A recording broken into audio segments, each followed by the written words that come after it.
Hey everyone, and welcome back to FinEd, your favorite financial education channel. Today we're delving into a fascinating trend that's caught our attention: the supposed changing dynamics in South Africa's migration scene.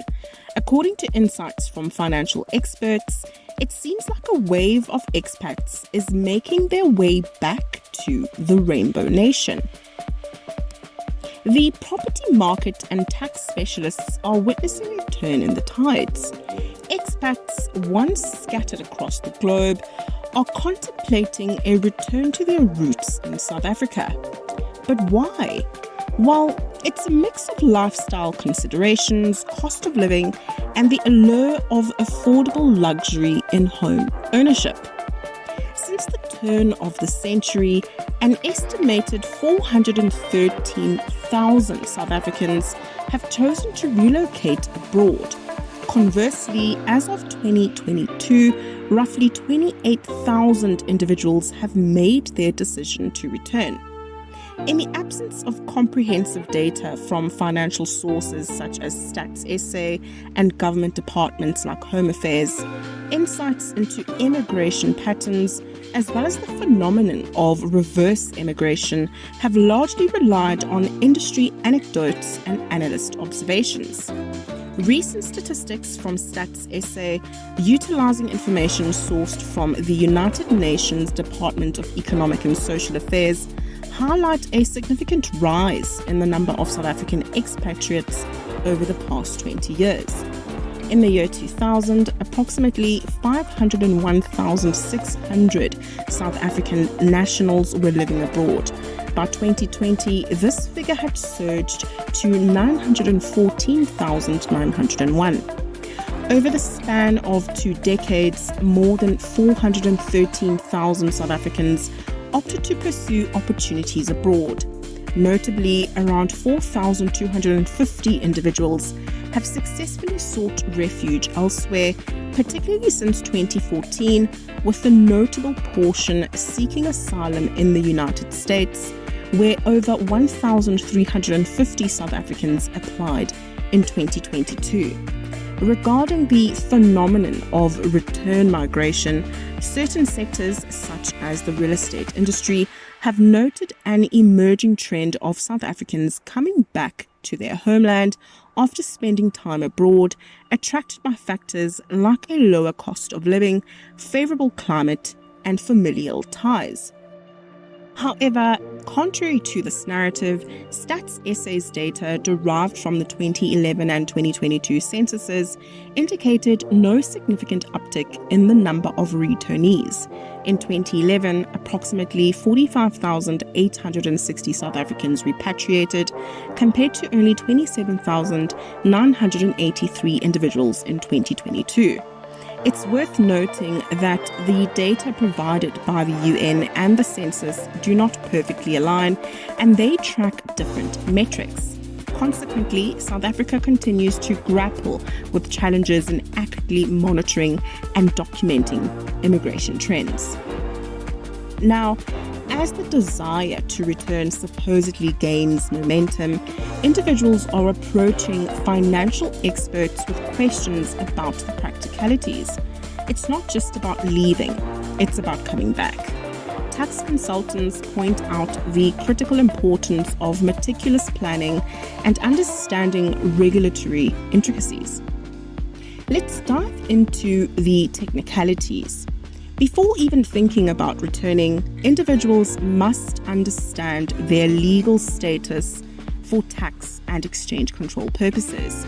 Tax compliance is key, and your financial affairs need a thorough analysis. Non-resident status is a critical advantage with regards to avoiding complications down the road and aligning with regulatory expectations. Once your non-resident status is confirmed, attention shifts to structuring your affairs before re-entry. An evaluation of your assets and liabilities is crucial, especially considering the capital you will be bringing back. Acquiring property is common, but it's all about doing it correctly to avoid expensive mistakes.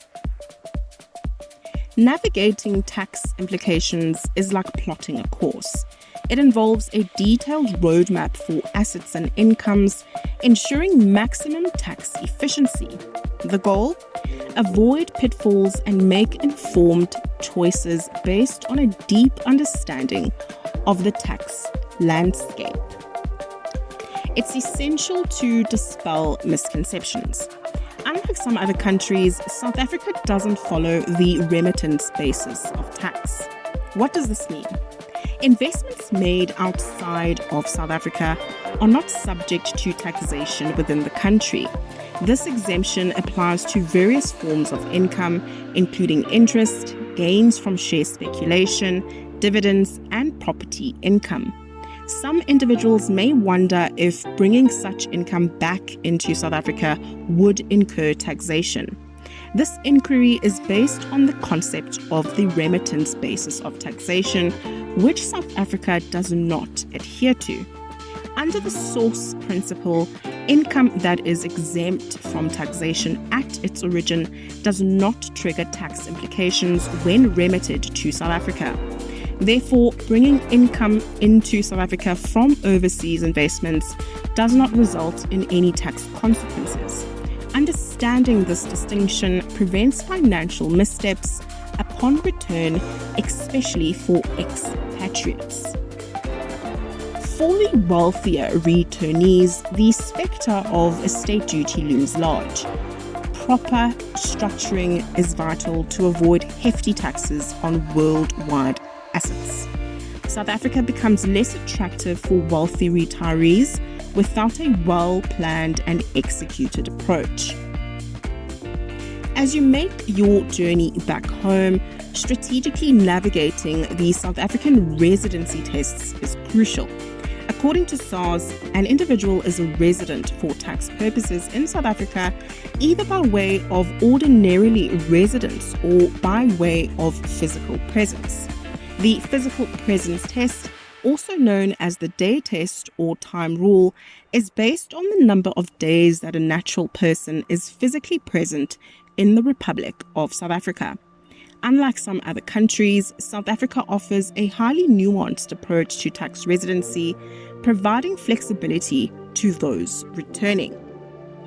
For those considering working upon return, understanding the cost structure for setting up a business is crucial. Establishing a South African company is cost effective, but beware of anti-avoidance provisions that could complicate matters. And there you have it, a brief overview into the financial considerations of returning expats in South Africa. If you found this video insightful, don't forget to like, subscribe, and hit that notification bell for more financial education content. Until next time, this is Fined signing off.